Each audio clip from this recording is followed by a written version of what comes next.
एसटीत प्रवास करणाऱ्यांना आनंदाची बातमी. राज्यातील सर्वसामान्यांची जीवनवाहिनी असणाऱ्या एसटी बस सेवेतील महत्त्वाचा घटक असलेल्या बस स्थानकाचा कायापालट करण्यासाठी एमआयडीसीने योगदान द्यावे, असे आवाहन मुख्यमंत्री एकनाथ शिंदे यांनी केले होते.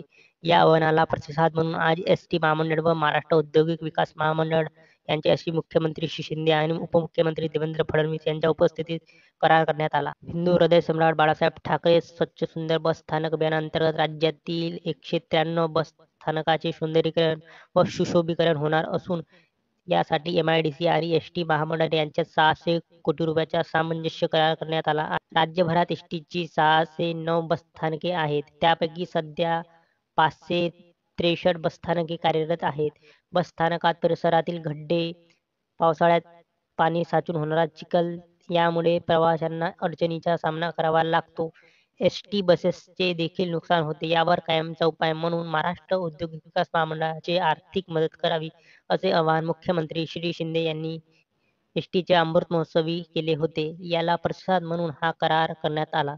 त्यानुसार पहिल्या टप्प्यात एमआयडीसी 993 एसटी बसस्थानकाच्या काँक्रिटीकरणासाठी 500 कोटी रुपये व रंगमोठी किरकोळ दुरुस्ती करण्यासाठी 100 कोटी रुपये खर्चाची निविदा प्रक्रिया राबविणार आहे. त्यातून लवकरच सर्व बसस्थानकाचा कायापालट होणार आहे.